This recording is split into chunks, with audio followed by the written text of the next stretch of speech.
A continuación, Radio a Desalambrar. Jóvenes tejiendo vida y unidad popular en nuestra América. Con noticias de nuestra América morena. Que si las manos son nuestras, es nuestro lo que nos dé. Buenas noches, gracias Peyote por comunicarnos tu presencia. Aquí estamos con Pablo y también estamos con la invitada especial Angie Loriet del colectivo Agrario Viayala. Tenemos una cita hoy a las 5 p.m. Centroamérica, 6 p.m. Panamá, Colombia y toda la región América Latina con horas diferentes, pero si nos están viendo en vivo, muchos saludos cordiales y damos inicio a este gran conversatorio que es muy oportuno en esta coyuntura que atraviesa nuestra región, y digo nuestra región porque Colombia no está solo, lo que pasa en Colombia nos está pasando a todos en la Viayala, y hoy vamos a tener la oportunidad de tener este rico debate. Estamos en vivo ahora mismo, saludos. Pablo, te cedo la palabra. Gracias, Jonathan. Bienvenido. Yo estoy en Santiago de Chile. Está haciendo frío acá y recuerdo el tinto, las bellas calles de Colombia, su bella gente. Realmente es un honor estar con ustedes, compañeros del colectivo Agrario Viayala. Quiero que se presenten ustedes dos para que podamos conversar en estos minutos. Después los vamos a pasar a audio para compartir en un programa histórico que tenemos, Radio a Desalambrar, que hace mucho tiempo hacemos. Obviamente la situación de Colombia es un tema que nos preocupa. Ayer se cumplieron un mes y de las movilizaciones. Está con nosotros compañera y el compañero Schneider del colectivo Agrario, pero quiero primero que se presenten ustedes y entramos en materia a continuación. Angie, ¿te puedes presentar? Bueno, un saludo a todos y todas. Pues mi nombre es Angie Loriet, soy oriunda y de raíz del sur del país, de la región andina, específicamente del departamento del Huila, pero ya llevo un buen tiempo habitando y residiendo en el territorio ancestral Muiquitá, Bacatá, hoy Bogotá. Soy de profesión abogada y soy una mujer que ama esta tierra fértil, la diversidad de este hermoso continente. Soy mujer sicuri y bueno, pues un gusto estar aquí con el propósito de entretejer palabra. Gracias. Siempre que he hablado así, digo bien tu nombre, Schneider, o no. Adelante. Sí, Pablo, gracias. Bueno, pues compañero de Angie Loriet, justamente, activos como colectivo agrario Viayala hace ya más de 10 años. En lo personal también muy contento de poder estar vinculado acá a este espacio para poder aportar algunas reflexiones en torno a la difícil situación de derechos humanos que se presenta en este momento en nuestro país. Y pues muy agradecido por el interés y la solidaridad que ha expresado toda la plataforma de Somos una América Viayala para estos momentos tan difíciles que estamos pasando. Yo en lo personal pues soy un abogado egresado de la Universidad Nacional de Colombia, defensor de derechos humanos y pues digamos que también muy favorecido por la vida que me haya permitido cruzarme en el camino de ese tejido colectivo que hace parte pues de la Viayala y del cual pues hoy tenemos como vocería a la compañera Angie Loriet, pues a quien hemos también invitado de manera especial para que nos brinde un poco, como ella lo dice, en esta conversa, su palabra y ver de qué manera podemos también reflexionar pues ampliadamente, ¿no? Porque como bien lo mencionaba ahorita Jonathan, lo que está sucediendo en nuestro país no es aislado y obedece también a una lógica pues sistemática, ¿no? De represión del aparato de Estado a las expresiones del movimiento social que en su conjunto levantan su voz de protesta contra un modelo pues excluyente de acumulación de capital. Gracias, gracias. Bueno, acá contarles que prácticamente toda información sobre Colombia, pero bueno, se conoció de que la reforma tributaria no fue aprobada, entonces Angie, si nos puedes contar un poco cuáles son las demás demandas que está levantando el pueblo colombiano.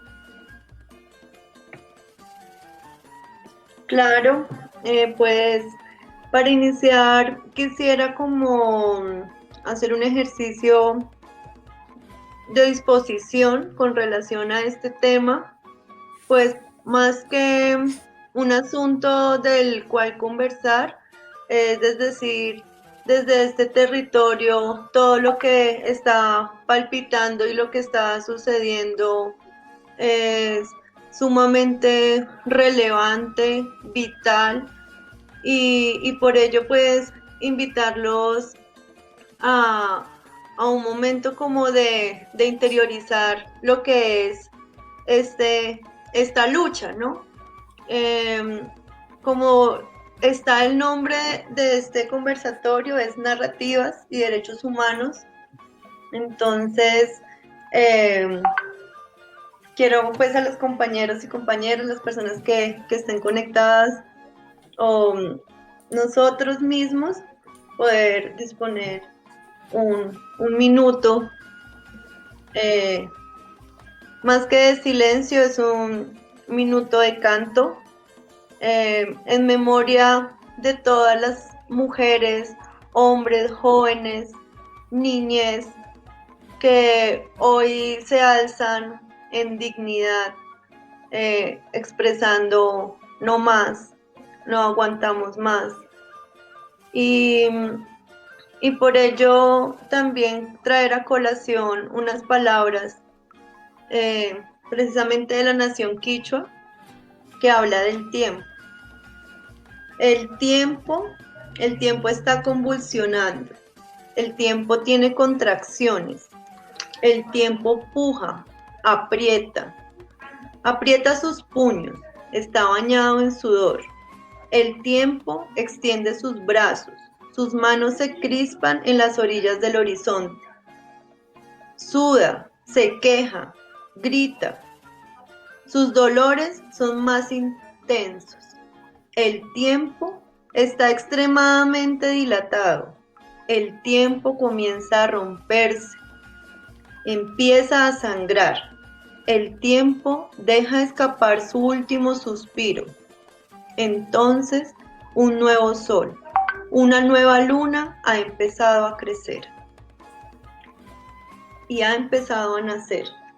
Este es un poema escrito en 1961. Ariruma Cowie es su autor, y es porque en efecto estamos aquí cumpliendo 30 días de un pujo colectivo, y no es un pujo fácil, porque realmente lleva a tensionar y a profundizar muchas de las contradicciones y de los escenarios en los que se quiere generar pues una nueva vida, y eso lo sabemos también en el horizonte y sentido de lo que es movilizarse y protestar, pero en especial en lo que significa esto para nuestro país, luego de de la llegada de un gobierno que le da totalmente la espalda a los intentos y a la persistencia de los procesos de la construcción de paz y al contrario se posiciona desde pues una postura totalmente guerrerista y apática. Entonces, para hablar que este pujo no solamente emerge en un tema de reformas, ¿no? O sea, esto es una cuestión de visibilizar una resistencia cotidiana y permanente que se realizan desde los territorios, desde las comunidades en esos territorios. Y es que aquí está una movilización que sale y se siente fuerte en los centros urbanos o en las grandes o las principales ciudades de nuestro país, pero es de decir que la movilización y la expresión de inconformismo es un ejercicio permanente de nuestras organizaciones y procesos en los territorios, porque es allí también donde el despojo y todas las consecuencias y efectos del extractivismo neoliberal pues se ven visibilizados. Hay unos elementos de contexto en el cual se exponen unos puntos de ese posible pliego de exigencias y peticiones que como lo nombrabas van más allá del tema de la reforma tributaria, sino que tienen que ver con iniciativas legislativas que pretenden perpetuar y continuar la privatización de la salud, la continuidad de la guerra en el campo, entendiendo lo que significa la aspersión por glifosato o la exploración y explotación a través del fracking y distinto tipo de medidas que son estructurales y que están en la raíz de todo lo que hoy se acumula y que, como vemos, genera este volcán, por decirlo así, el estallido, como muchos nombramos este momento del paro nacional, lo comprendemos como un estallido desde las raíces, desde lo que ya no aguantan y de lo que ya no se puede seguir soportando en todos los territorios y desde las distintas expresiones del movimiento social colombiano.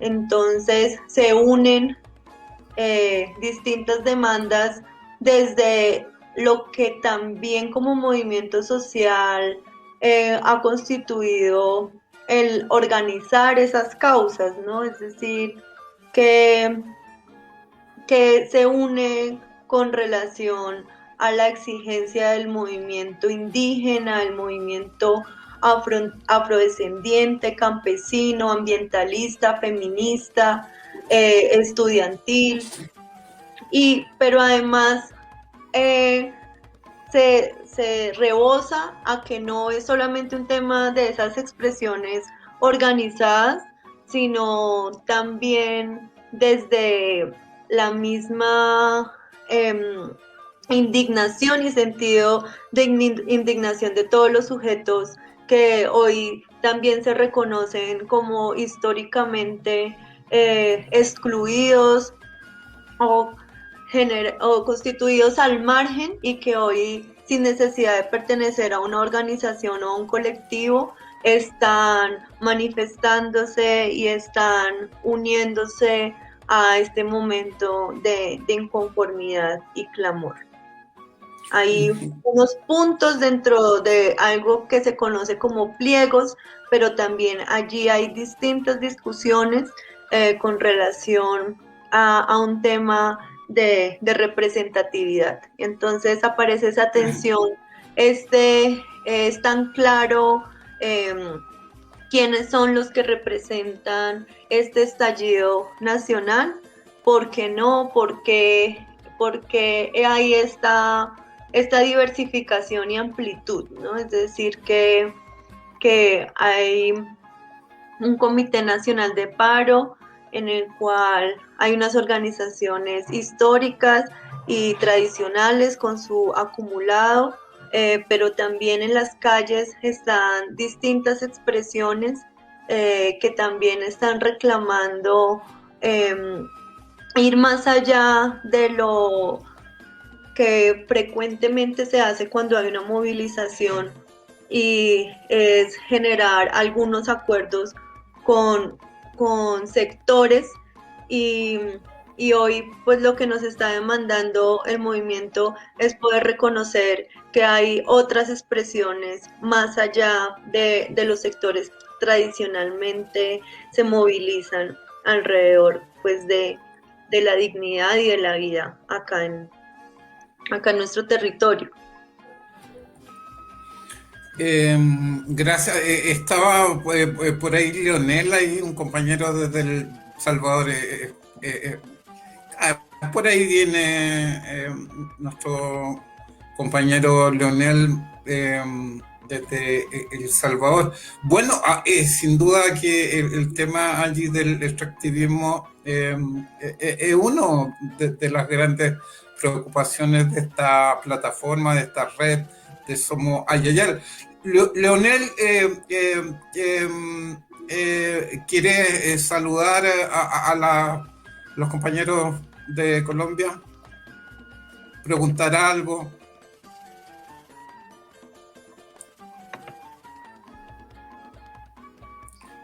Un abrazo, compañera y compañeros. Bueno, bienvenidos. La solidaridad también nuestra desde El Salvador, de aquí desde el movimiento sindical. Hemos realizado algunas actividades frente a la Embajada de Colombia, exigiendo pues que se cumplan los pliegos de peticiones y el respeto justamente a los derechos humanos. Desde acá un fuerte abrazo, nuestra solidaridad y atentos pues a que nos expliquen cómo está el contexto. Un abrazo.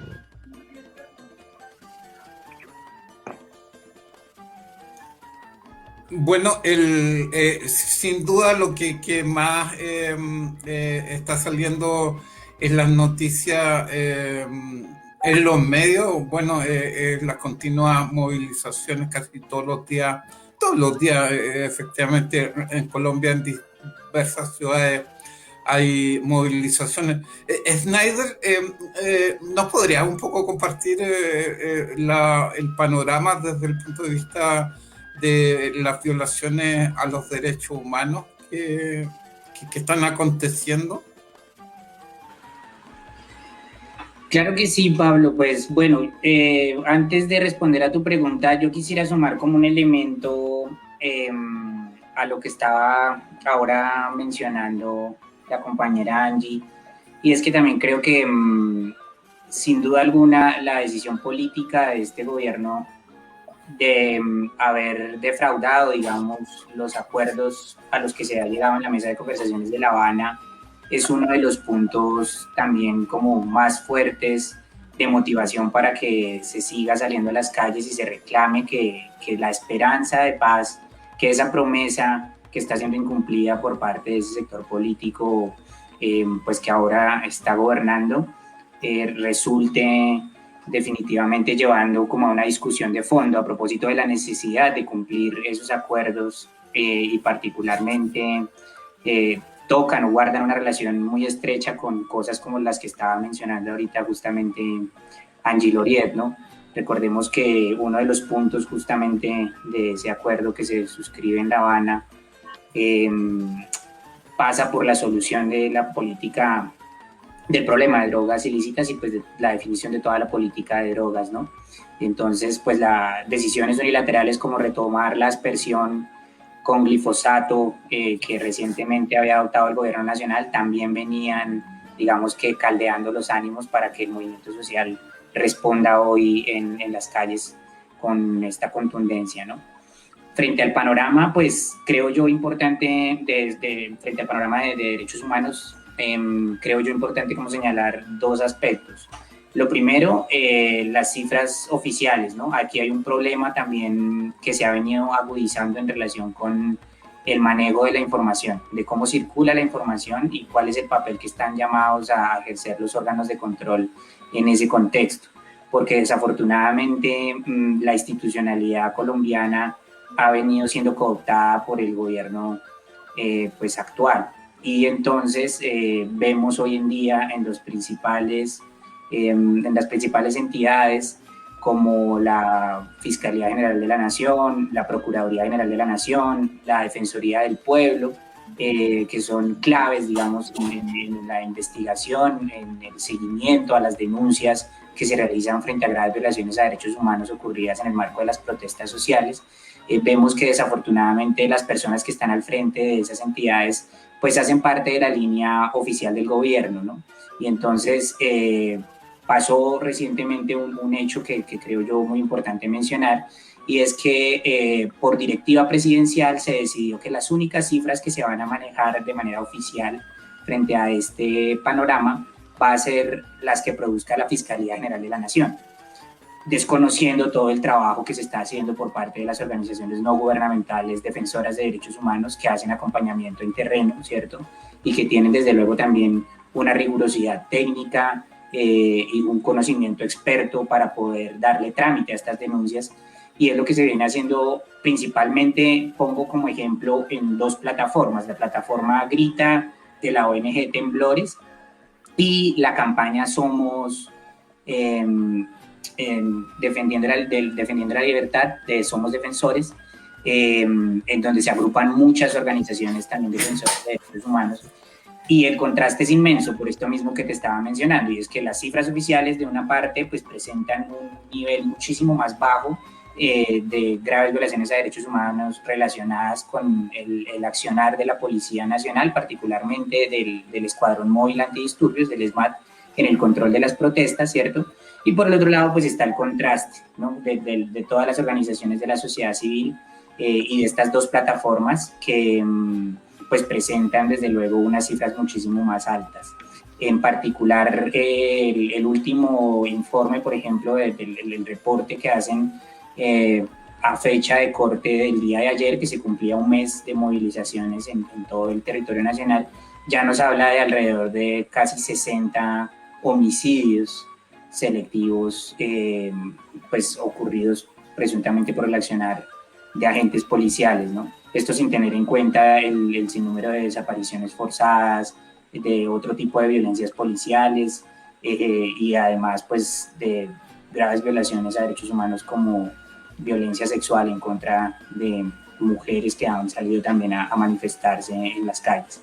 Entonces, eso te diría como en principio es la lectura que hemos hecho desde el colectivo frente a una difícil situación en la que, para cerrar, pues tenemos como la negativa del gobierno nacional de recibir la visita de la Comisión Interamericana de Derechos Humanos, ¿no? Que manifestó su intención de venir a realizar una misión de trabajo en nuestro país, y que no obstante la Cancillería, la reciente declaración que compartió la canciller, que también es vicepresidenta, ¿no?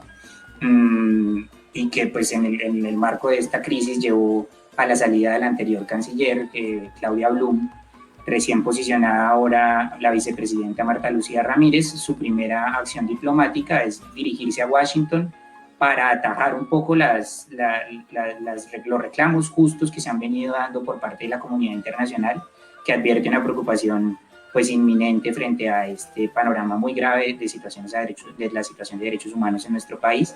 Y pues desafortunadamente la respuesta del gobierno nacional ha sido que por ahora no va a autorizar el ingreso pues de estos organismos internacionales a Colombia para verificar estos reportes que estamos haciendo desde la sociedad civil, que como te decía, insisto, pues son muy diferentes el diagnóstico que se hace por parte del sector no gubernamental frente al de las cifras oficiales que maneja el gobierno. Bueno, esto sin duda va en evolución. A veces no cuadran las cifras entre un organismo y otro. Acá en Chile, en la protesta social hubieron muchas personas asesinadas. Algunas se tiene la convicción que fueron agentes del Estado, otras no se sabe, otras murieron en incendios que aparentemente después se descubrió que los cuerpos habían sido llevados a esos lugares, y también más de 460 personas con daño por disparo. Ayer, bueno, escribí un artículo y bueno, se está haciendo una campaña en Estados Unidos para que el gobierno de los Estados Unidos deje de enviar armamento. La mayoría de las bombas lacrimógenas, de las escopetas antidisturbios, son hechas en la Unión. Acá y en Colombia, la pistola Taser, que el año pasado o 2019 asesinaron allá a un abogado, parece un estudiante, no recuerdo. Ahora son agentes de los Estados Unidos. Sabemos que Estados Unidos tiene bases militares, una fuerte presencia en Colombia, que entrena a más de 400 militares todos los años en la Escuela de la América. Y bueno, es una preocupación. Esto no ha incidido positivamente para el respeto de los derechos humanos, pero que líderes sociales son asesinados en Colombia. Quizás lo que está pasando ahora ha sido constante, un mes de movilizaciones sociales, y a mí lo que más me ha llamado la atención son esta enorme de personas desaparecidas. ¿Cuál es tu pensamiento sobre por qué tanta represión contra el pueblo? ¿Por qué no se allana a buscar una solución a las demandas legítimas que tiene la población? O sea, la pandemia está causando miles de muertos y la respuesta del Estado, tanto en Chile como en Colombia, ha sido muy débil. Colombia es un país como tan pobre como para que no ayude y no haya justicia social. Angie.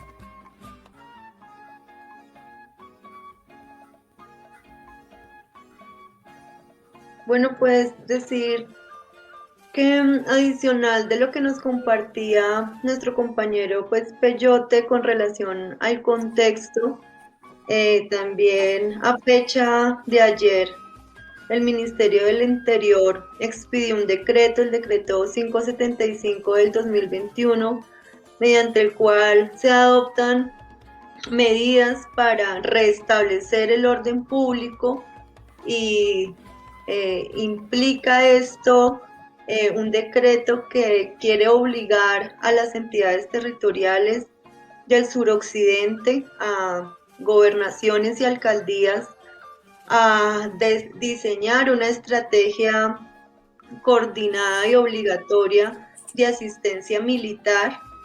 Y a pesar que hace 2 días se llegaron aparentemente a unos acuerdos de garantías para la movilización, lo cierto es que dentro de esas narrativas de la represión es silenciar lo que está sucediendo, queriendo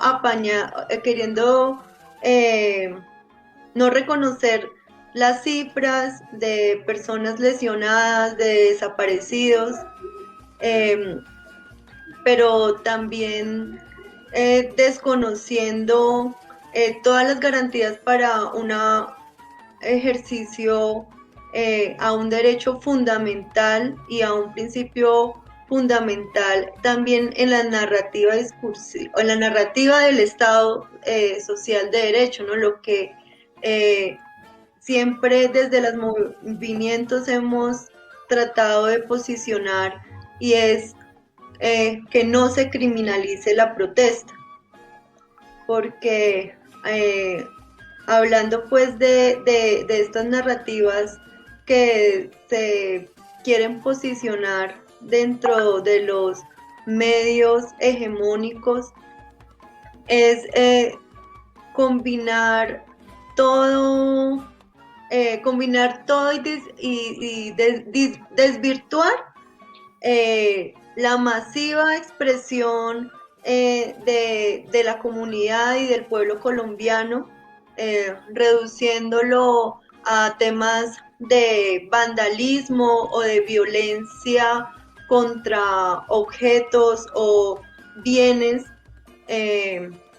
y allí justificar algo que realmente se desborda de cualquier comprensión, y es la aquiescencia, la complicidad de funcionarios públicos, de agentes del Estado, frente a personas en civil con armas, disparando contra manifestaciones y contra una expresión tan, digamos, resignificada dentro del movimiento social como es la minga social indígena, que también fue arremetida por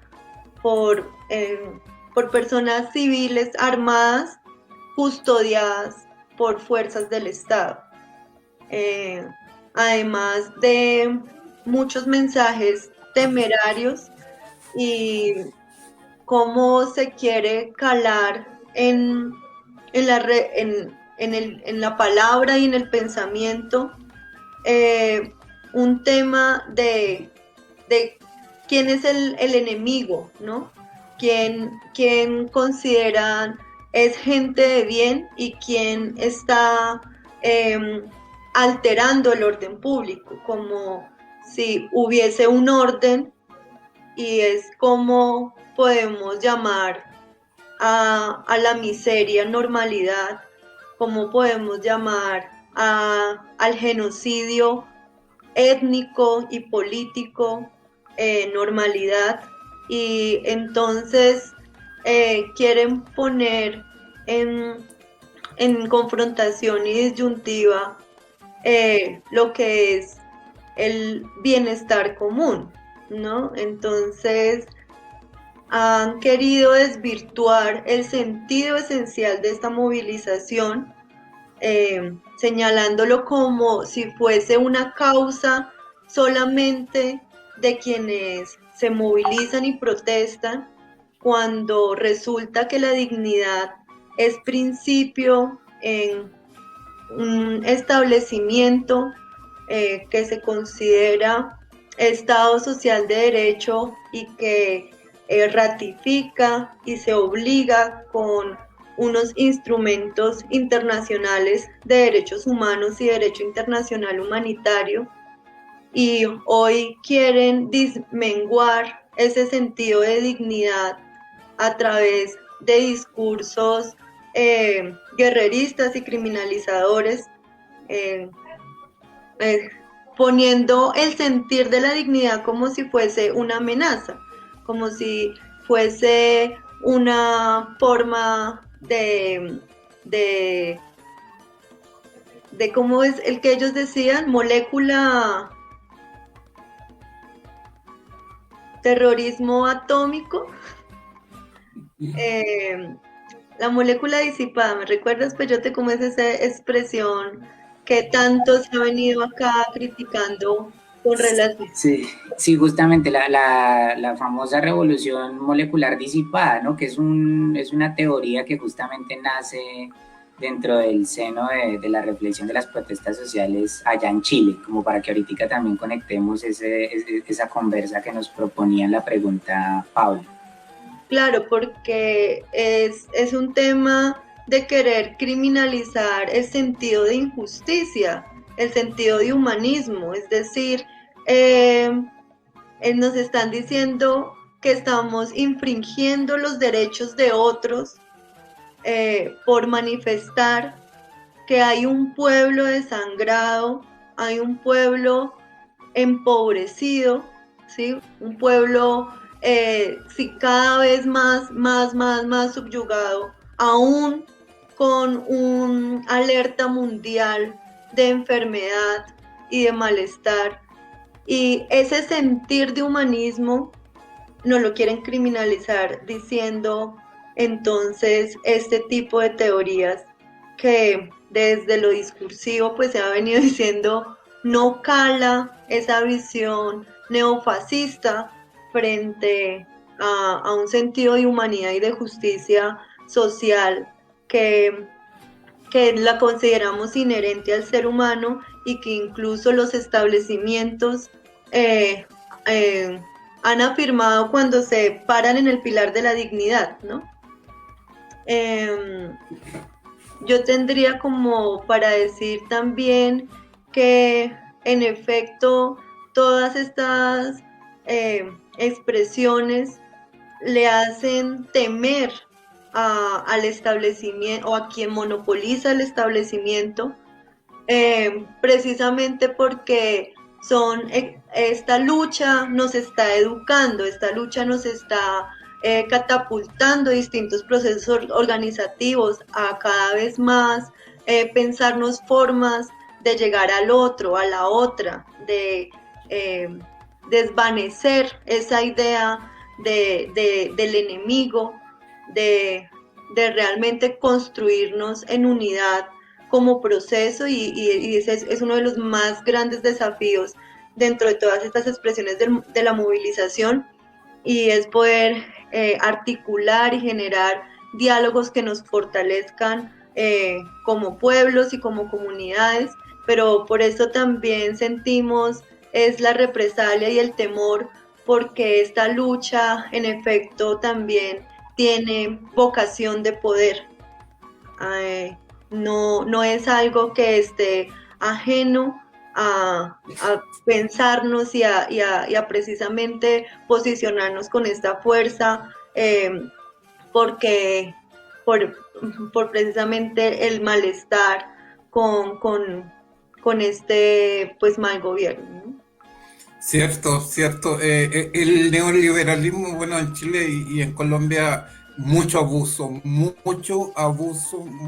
mucha injusticia. Leonel, ¿quisieras preguntar algo? Me parece interesante lo que se planteaba, sobre todo con las nuevas formas de acercarse a la gente, que todos estos procesos de lucha son procesos de formación, procesos de escuela, como lo planteaba la compañera. Y bueno, quizás preguntarle a ustedes que están directamente en ese contacto con la gente, cuáles son los ánimos y cuáles son las perspectivas, ¿no?, de estos procesos de nuevas formas de organización, sobre todo por plantearse pues las vías, ¿no?, y las alternativas. En Colombia, todos acá pues sabemos su proceso de guerra, más de 40 años, luego protestas y represiones, estas militarización de la sociedad que sufren ustedes, pero bueno, me parece que hay un movimiento social un poco más maduro, un movimiento social que tiene experiencias de lucha, que logra combinar esa energía de la juventud colombiana con la experiencia también de los liderazgos, ¿no?, que han pasado por diferentes procesos y por diferentes vías. Entonces preguntar eso, ¿cómo están los ánimos del pueblo justamente que está movilizado en la calle, que ya lleva un mes de resistencia? Y a cualquiera pues en otros países un mes en resistencia pues los ánimos de pronto podrían bajar, y Colombia se ve que no, que al contrario, nuestras hermanas y nuestros hermanos colombianos cada día con más fuerza en esta lucha, y si se han planteado pues la perspectiva de este proceso de organización, ¿no?, que surge con la movilización, pero como decía la compañera Angie, va por un proceso de formación, nuevas formas de organización, nuevas formas de lucha. Yo preguntar eso, las perspectivas también.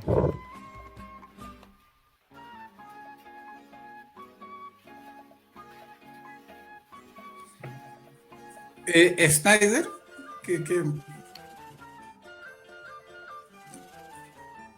¿Disculpa? ¿Qué le pueden responder a Leonel sobre su pregunta, comentario? Sí, yo creo que los dos, pues yo, digamos, empezaría diciendo que como, como vemos el tema desde acá, desde el territorio, acompañando la movilización, en especial pues desde la ciudad de Bogotá, pero también muy pendientes de lo que pasa en otros territorios, como en Cali, que ha sido una de las zonas pues de más fuerte impacto, y también en Bucaramanga. Ahí siempre estamos en en ese sentir doble, por decirlo así.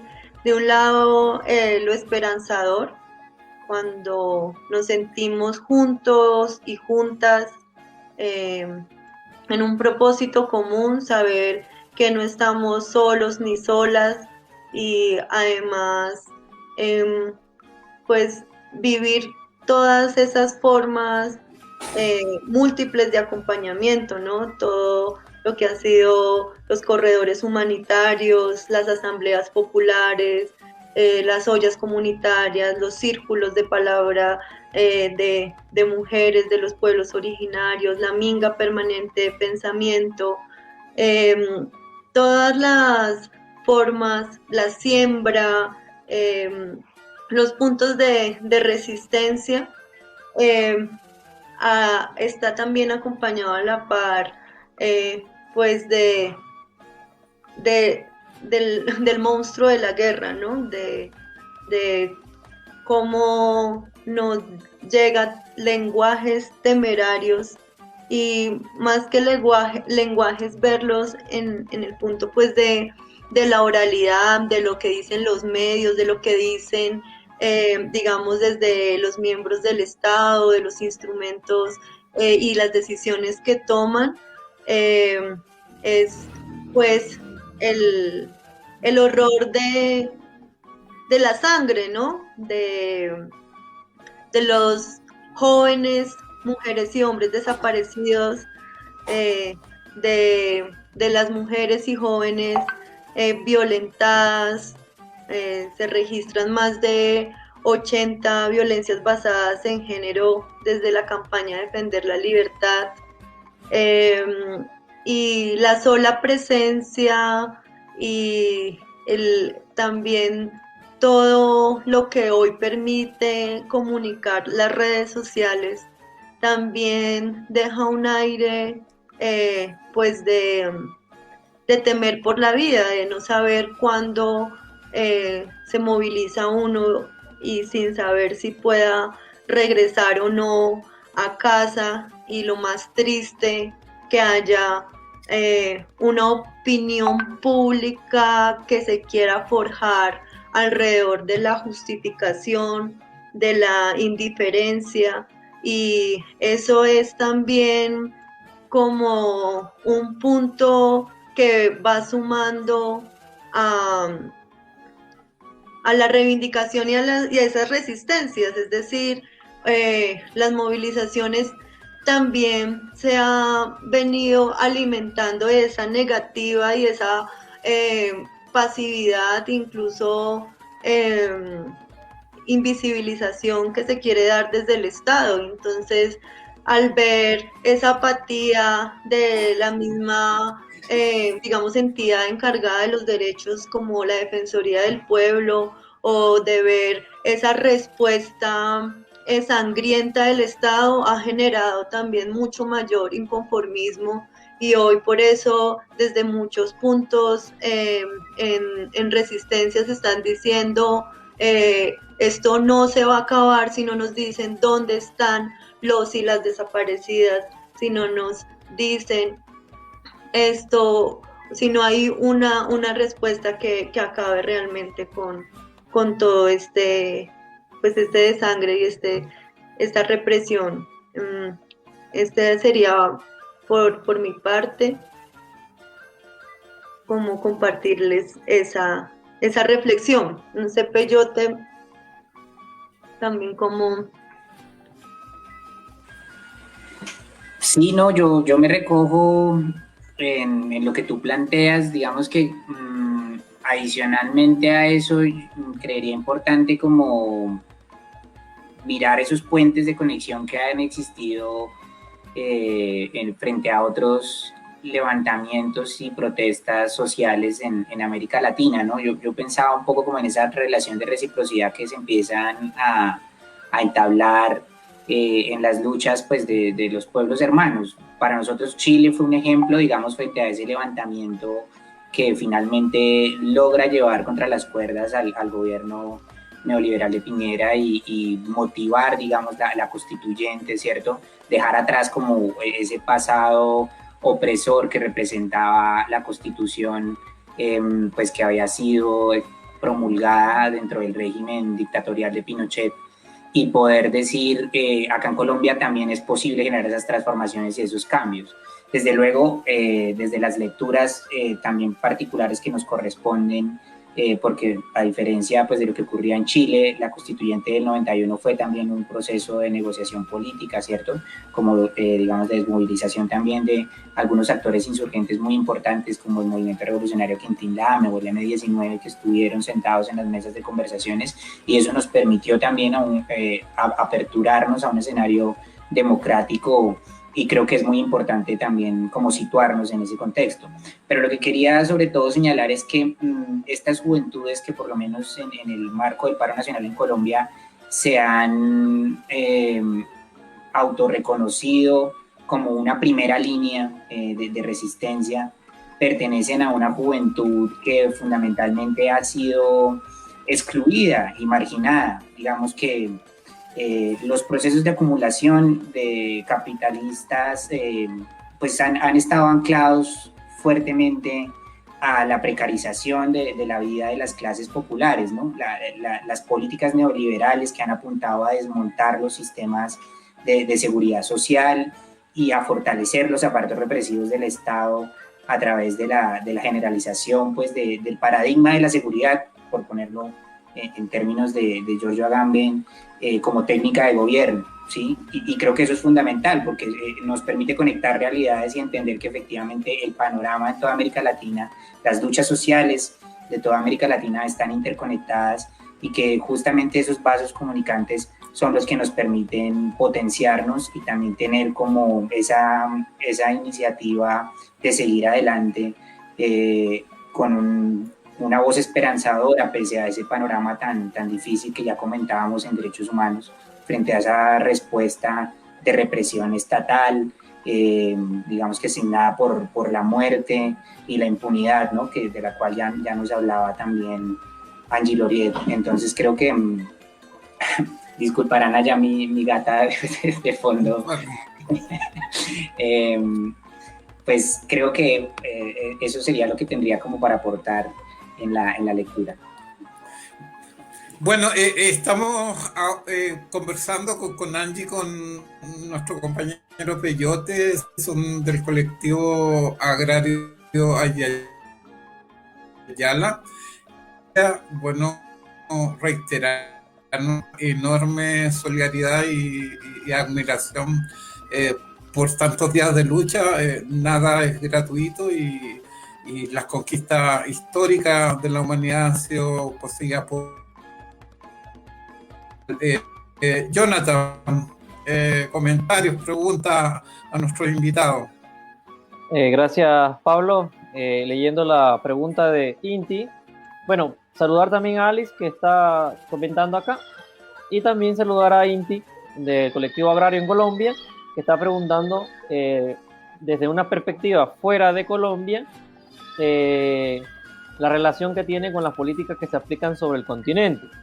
Y yo sí les quería, antes de responderle a Inti, sí quería decirles que en Panamá, en medio de esta coyuntura, en este mes que ha transcurrido, los eventos más trascendentales en Colombia, acá tuvo que renunciar el director de la Policía Nacional ante el video que circuló a nivel nacional, un video donde la policía panameña, la fuerza pública de Panamá, se solidarizaba con la fuerza colombiana que estaba supuestamente luchando por la paz o tratando de encontrar un orden social, pero este video, que fue televisado y fue muy público, le costó el cargo a uno de los directores de la policía. Panamá tiene un Ministerio de Seguridad y la Policía Nacional creo que es el ente más importante del Ministerio de Seguridad, y tuvo que renunciar el director. Eso es un comentario. A nivel nacional, yo creo que en algún momento la ciudadanía está enterada de lo que ocurre en Colombia, y probablemente se horrorizan con saber que en Colombia en revueltas pueden morir tantas personas, y que persista el paro y que persista una posición del gobierno en no sentar, digamos, posibles soluciones. Aquí en Panamá, cuando se han dado movilizaciones de carácter nacional parecido a esta movilización colombiana, no pasan ni 4 días cuando el gobierno está pidiéndole perdón al pueblo, ¿no? Entonces, cuando miramos a Colombia desde acá en Panamá, que somos un país vecino, pues no nos podemos imaginar todas las aristas, no podemos saber cómo se relacionan los actores, porque si bien es cierto, existe lo que nos dicen por la televisión, que existe una mesa o una comisión de negociación, la verdad la pregunta es, ¿realmente quién representa ante esa mesa al movimiento social, o en este caso a los jóvenes, que son, como dice Achiote, la primera fila? Es esa juventud rebelde la que está allí enfrente, pero ¿tienen ellos representantes o voceros que estén buscando sentarse con el legislativo o el gobierno, el ejecutivo, para que nos comenten cualquiera de ustedes,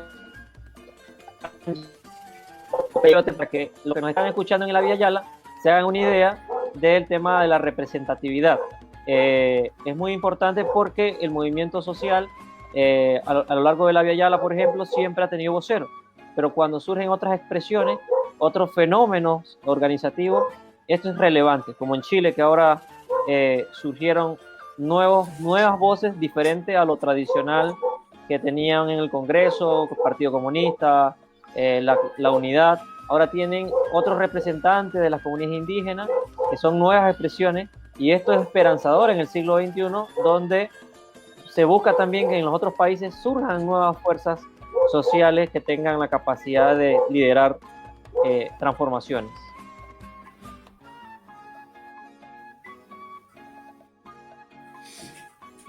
Bellote, Angie.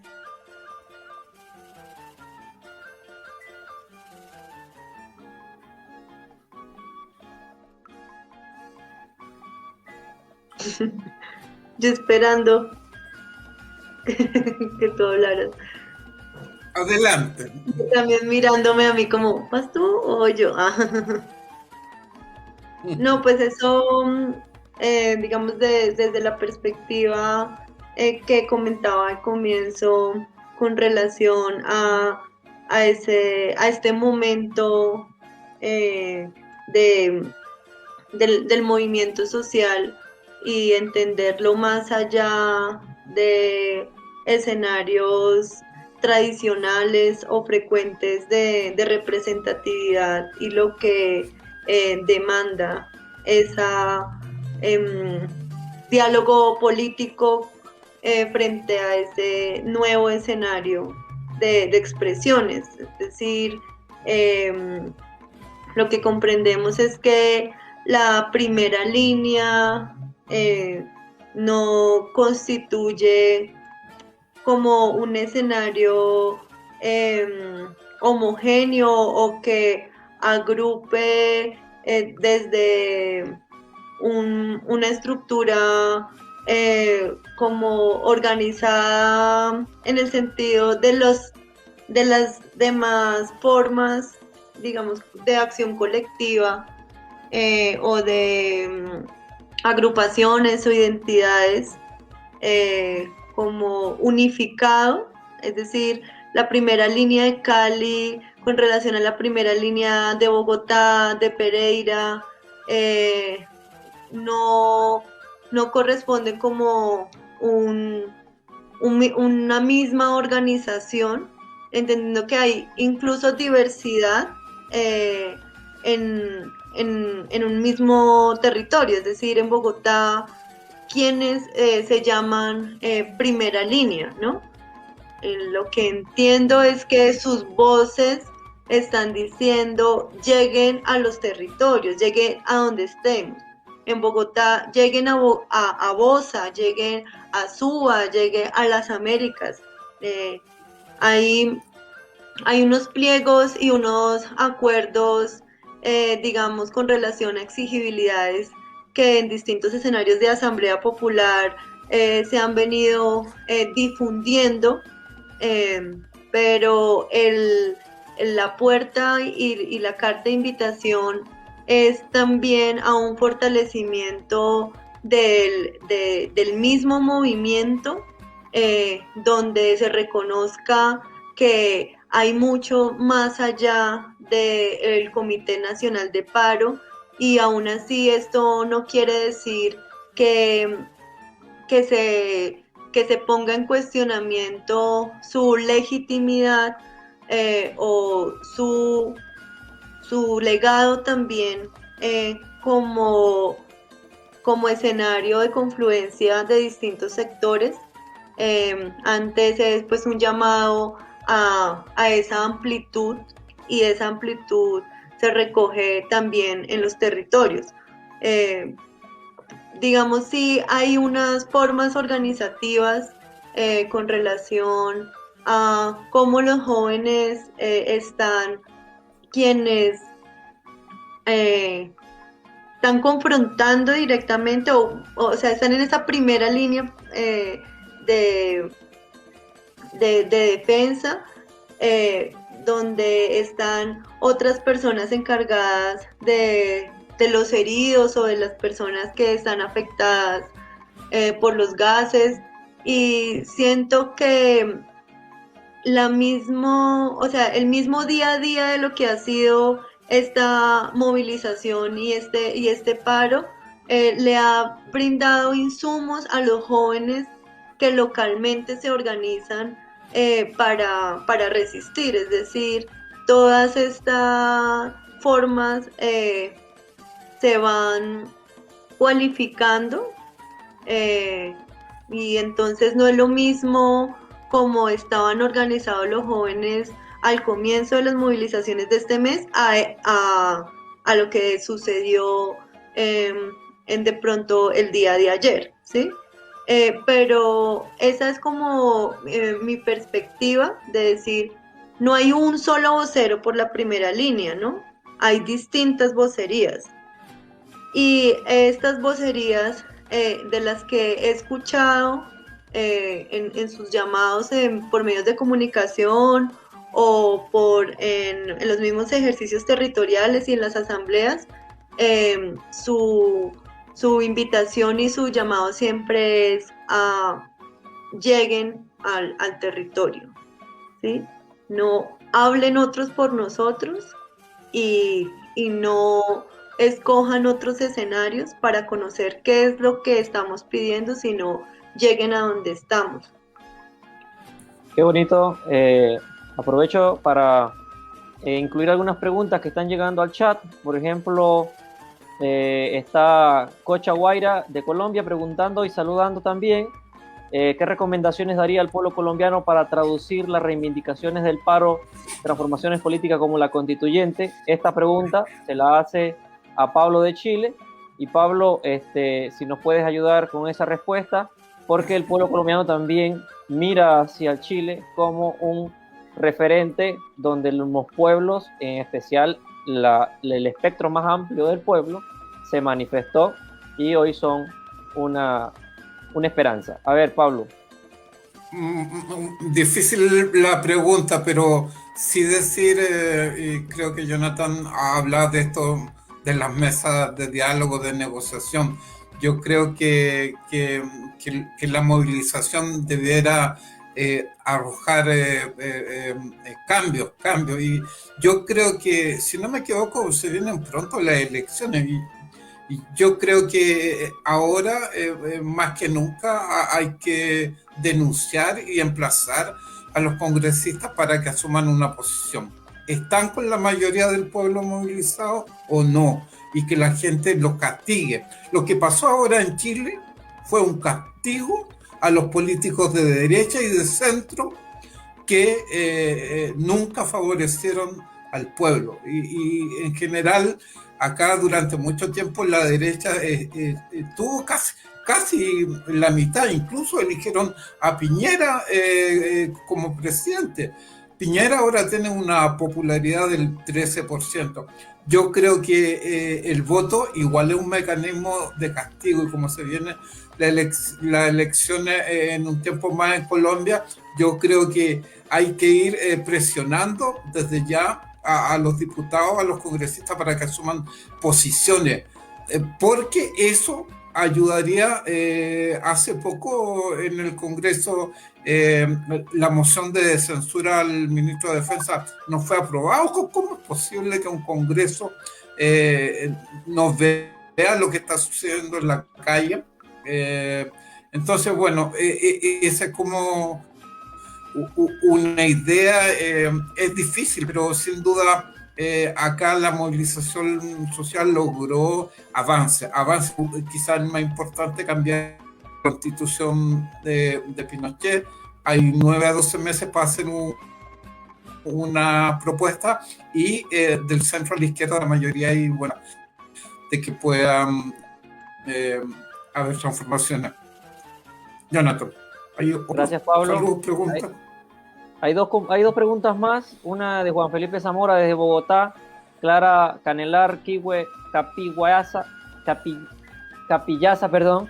La de Juan Felipe básicamente dice cómo se puede denunciar un caso de abuso policial y que está en proceso, y que este proceso trascienda y llegue a un fin esperanzador.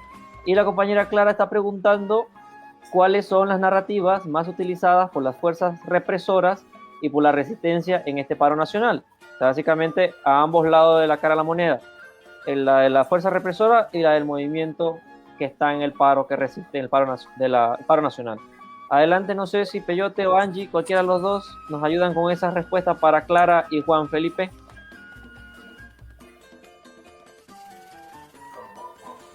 Vale, si quieres yo respondo una y Angie la segunda, que me parece también, ambas muy pertinentes, pero la primera es como más de un corte, de un poco conectando lo que ya venía yo diciendo, ¿no? Y es que las denuncias por graves violaciones a derechos humanos que se están cometiendo en este momento en el marco de la represión de las protestas sociales que se han venido adelantando a lo largo y ancho del país, desafortunadamente no encuentran una institucionalidad fuerte, sino que todo lo contrario, este gobierno se ha dedicado a cooptar los organismos de control, y las personas que están al frente de estas entidades no están cumpliendo con la misionalidad que les corresponde. Bien advertía ahorita Angie justamente que es una infamia ver la indolencia con la cual el que se supone debería estar defendiendo los derechos del pueblo ha actuado en el marco de este paro nacional. Recientemente se hizo viral un video en el que él está presente en la Universidad del Valle y prácticamente deja tirada a la audiencia que está esperando que lo escuche, que por lo menos se vean representados en alguna medida en esa institución nacional de derechos humanos que no debería estar alineada con la posición del gobierno nacional. Pero desafortunadamente eso es lo que no está pasando. Entonces, digamos que los trámites frente a este tipo de denuncias están debidamente establecidos en la ley, pero ese resultado esperanzador del cual nos incluyen en la pregunta que nos hace Felipe es muy difícil de garantizar en este momento, porque como ya lo mencionaba yo antes, pues ha sido más bien desde el sector no gubernamental, de las organizaciones de la sociedad civil y particularmente de las ONGs defensoras de derechos humanos, que se ha podido dar cuenta de cuál es la magnitud del problema. Como les decía yo ahorita, ¿quién va a responder entonces por estas 59 personas fallecidas presuntamente por el accionar de la fuerza pública que nos dan en el último reporte de la campaña Defender la Libertad? ¿Quién va a responder políticamente por las 87 personas víctimas de violencias basadas en género por la misma institución? Los casi 900 casos de personas que han sido heridas, más de 50 que han sufrido lesiones oculares, por lo menos 70 con armas de fuego, más de 130 casos de personas que están defendiendo los derechos humanos en el marco de las protestas y que han sido agredidas arbitrariamente por la fuerza pública. Y por eso mismo es que se promueve este debate de moción de censura en el Congreso, un poco, digamos que vinculándolo con lo que decía Pablo, y es que yo sí creo fundamental que la sociedad colombiana tiene que castigar en las urnas. Las próximas elecciones tienen que mandar ese mensaje político muy claro, muy fuerte, de que las personas que en este momento están representándonos en el Congreso de la República evidentemente están desconectadas de la realidad del país, ¿sí? Que hay una mayoría de bancadas que se han alineado a la posición oficial del gobierno, que son indolentes y cómplices con todos los asesinatos que se están cometiendo a manos de la fuerza pública, y que esta semana que acaba de pasar negaron la moción de censura en contra del ministro de Defensa, quien es el principal responsable políticamente del manejo militar que se le ha dado a una situación pues que no representa una amenaza a la seguridad del Estado, y que lejos de ser así, por el contrario, pues está, digamos que, en el centro de cualquier sociedad que se precie de ser democrática, ¿no? El derecho a poderse manifestar, a reunirse públicamente y a poder marchar en las calles para levantar la voz de protesta en contra, pues, de las políticas de un mal gobierno. Pero desafortunadamente hoy, digamos que estas denuncias que tendrían que ser canalizadas a través de la responsabilidad penal que se deriva pues de esas conductas a través de la Fiscalía General de la Nación, o de la responsabilidad disciplinaria que sería a través de la Procuraduría General de la Nación, desafortunadamente creo que se quedan en el papel. Por eso, como ya para cerrar mi respuesta, creo que la manera en la que se ha venido respondiendo a toda esta situación ha sido buscar la mayor empatía posible por parte de la comunidad internacional y de organismos pues veedores de derechos humanos, como la Comisión Interamericana, que yo ya también ahorita mencionaba. Desafortunadamente se le ha negado su entrada al país para poder entrar, digamos, a mirar de una forma más objetiva, si se quiere, qué es lo que está pasando, porque, y eso lo conecto ya como para darle introducción a la respuesta de la segunda pregunta, acá hay una narrativa oficial que pretende establecer o reproducir de manera perversa una lógica de enemigo interno y de desconocer que hay una ciudadanía que sale masivamente a las calles a protestar y que no son vándalos, que no son terroristas, y que por tanto la respuesta militar a ese tipo de situaciones es inaceptable, ¿sí? Que en un Estado que se precia, insisto, de ser democrático, esto es inaceptable, y la declaratoria de un estado de conmoción interior velada que se hizo a partir de este decreto que ya nos comentaba Angie Loriet en la noche del día de ayer, es una cuestión muy preocupante que seguramente va a terminar de recrudecer pues las graves violaciones a derechos humanos que se le endilgan en este momento a la fuerza pública. Entonces creo que con esa entrada ya sería para que redondearas, Angie, la respuesta a esa narrativa que nos preguntaban en la segunda.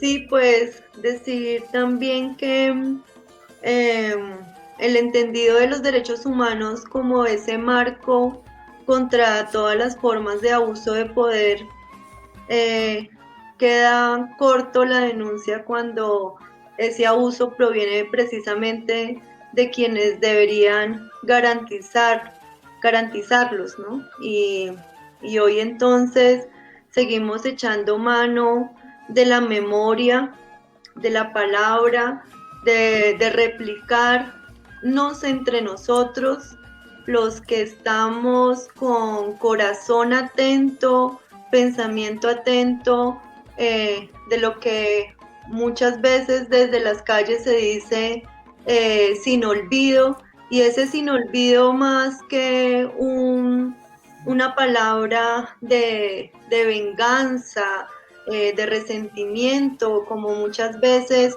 quieren pisotear el dolor, es realmente multiplicarnos como sociedades, como colectividades, como comunidades humanas, el no volver a repetir y contarnos qué pasó. Y por eso este espacio, como muchos más, en los que conversamos y a la final hacemos uso de esa denuncia desde nuestros propios mecanismos, porque vemos una ineficacia con relación a las rutas establecidas por parte, digamos, desde lo institucional, y pues claramente también entender que sabemos muchos desde los distintos lugares que ocupan también respaldan o acompañan y se solidarizan con este proceso, y a esto voy para hacer entender cuál es la idea cuando hablamos de esa represión desde el Estado, y no vamos a las personas que muchas veces cumplen su misión y sí se dan la pelea desde sus espacios para canalizar las necesidades del pueblo colombiano y las comunidades.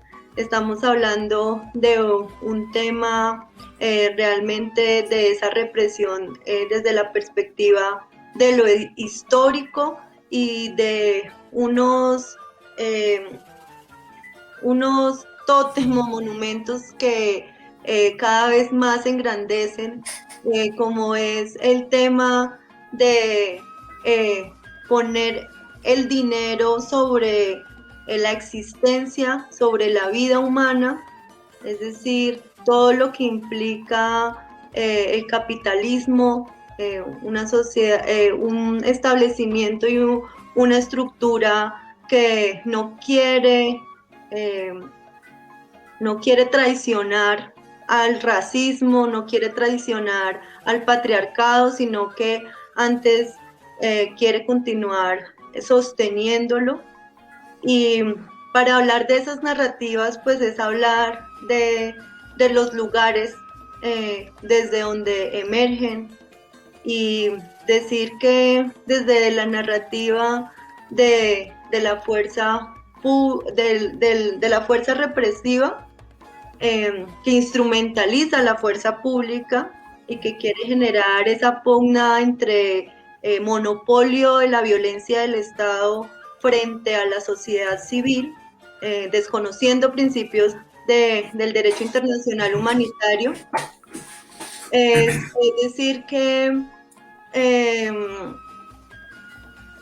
va desde este lugar de criminalización de un modo de gobierno distinto, un modo de construir lo público y la participación popular desde otras formas que les incomoda la manera como han venido edificando su poder, un poder que se edifica en clandestinidades, barbarie,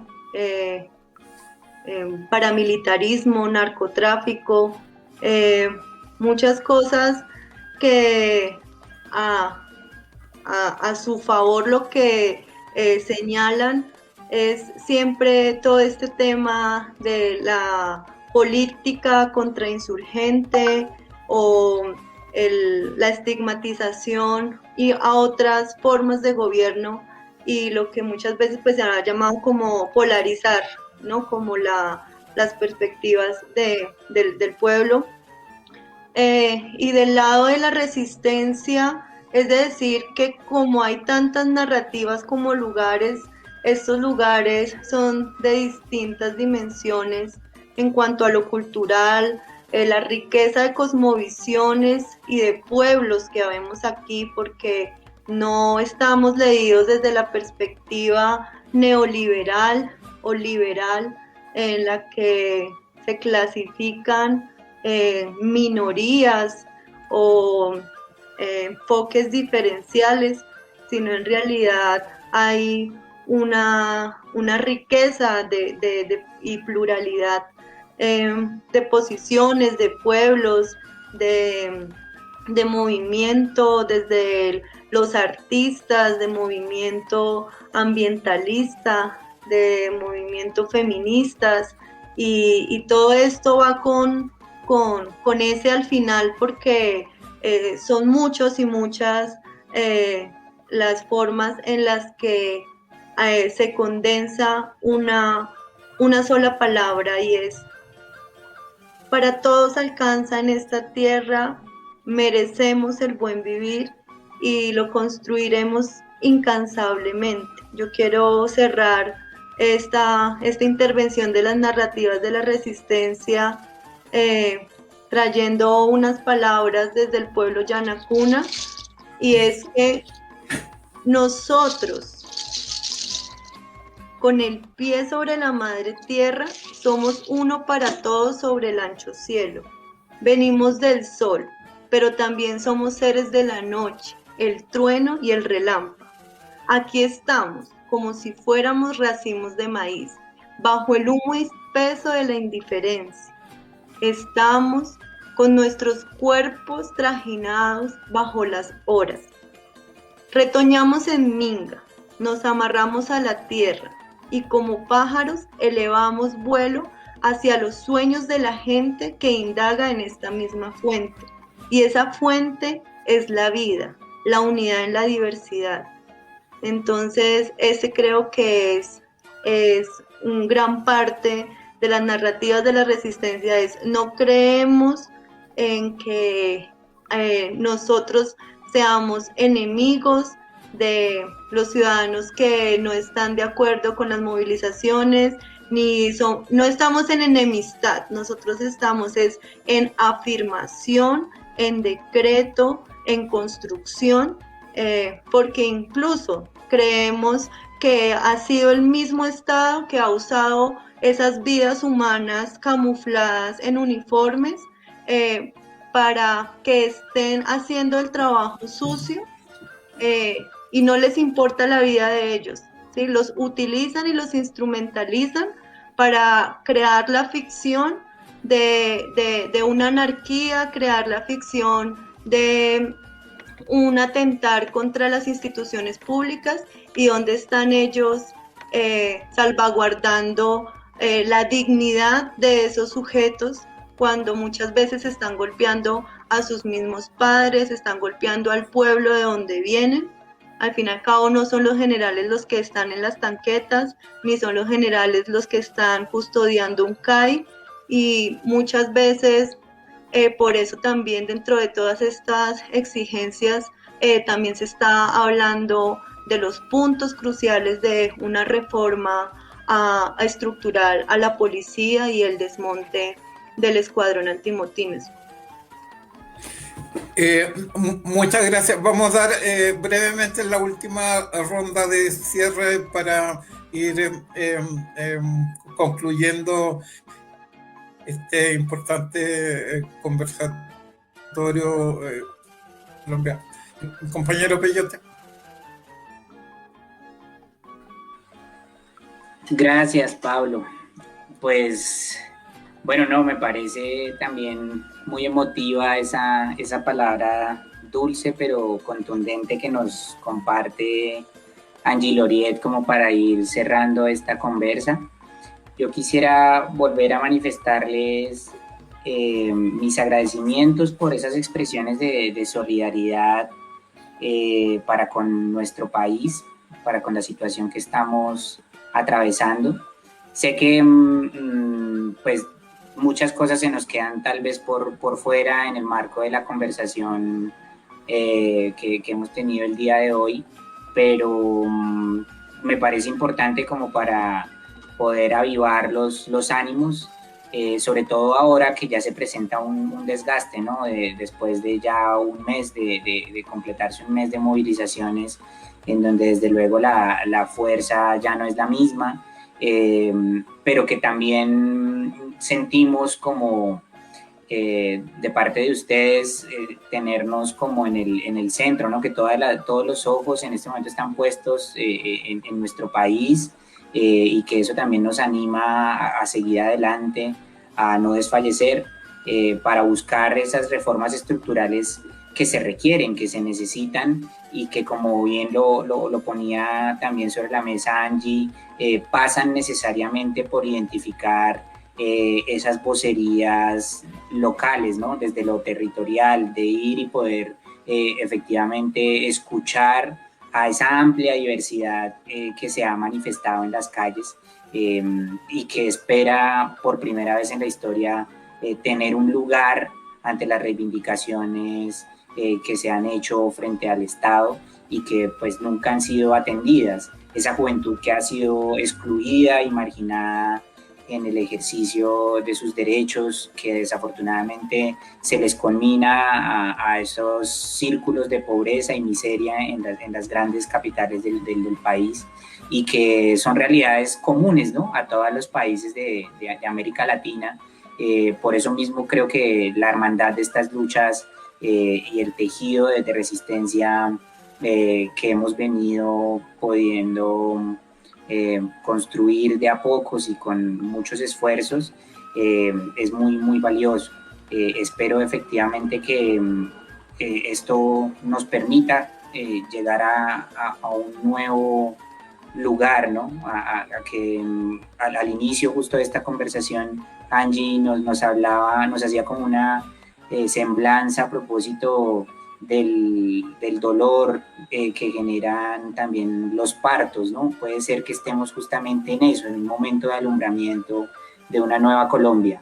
Así me gustaría también sentirlo, verlo desde posiblemente la distancia que ustedes tienen en otros países.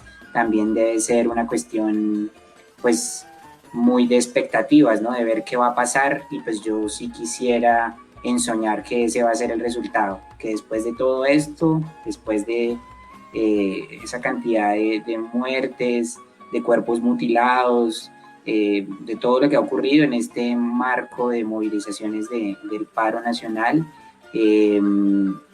la cuestión se va a poder resolver para garantizar mayores oportunidades, para transformar muchas de las políticas que han mantenido a esa juventud segregada y que les han robado prácticamente la vida, y justo por eso salen a manifestarse. Este estallido social espero que sea justamente la oportunidad para que puedan encontrar un lugar en esta sociedad, porque como lo decía muy bien Angie, pues en esa amplia diversidad es que estamos llamados a tejernos como país, y desde luego como América Latina, Abyayala. Gracias Pablo. Bueno, para ir cerrando, primero quiero partir agradeciéndoles a nombre del colectivo Somos Abyayala, un colectivo que surge desde la juventud en función de casualmente generar mirada y generar incluso sentipensares, y es tu discurso, su cierre del discurso, Loriet, parte de aquello que nos identifica, entendernos como Abyayala, entendernos como una tierra fértil y madura, donde tenemos que efectivamente ir sanando y sacando aquello que nos está dañando, ya sea al territorio o al pueblo. Colombia debería dolernos a todos en el Abyayala. O sea, lo que pasa en Colombia hoy es y debe de ser para todos los que estemos en este continente parte de nuestro horizonte, no diría utópico, pero un horizonte inmediato donde hay que transformar y cambiar aquello que está haciendo un gran malestar. Desde Panamá, un gran abrazo a todos esos jóvenes, de parte mía en especial. No represento a tantas personas, pero por lo menos de mi parte mando un saludo muy fuerte a toda esa gente que en este mes ha estado dando ejemplo de dignidad. Esa dignidad debe ser contagiada a lo largo y ancho. En Panamá vivimos un grave retroceso en cuanto a varios temas, en especial el tema minero, que se está convirtiendo en un gran malestar en Panamá, y son los jóvenes también los que se han estado movilizando en estas semanas, y serán los jóvenes el del mañana. Pero hay una gran esperanza en esta juventud del siglo XXI abyayalense, y desde aquí, bueno, mi fraternidad, mis saludos, y esta nueva Colombia que se va a alumbrar pronto, espero que tenga el mejor de los caminos. Saludos a todos en Abyayala. Pablo, te devuelvo la palabra.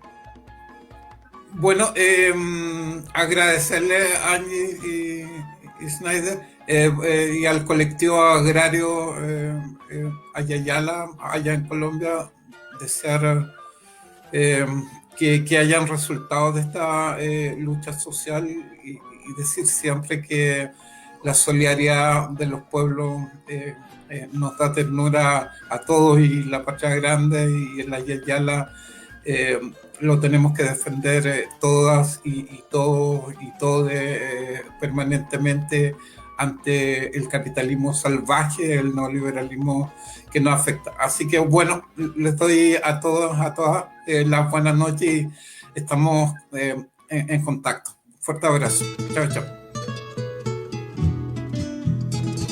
Este fue A Desalambrar.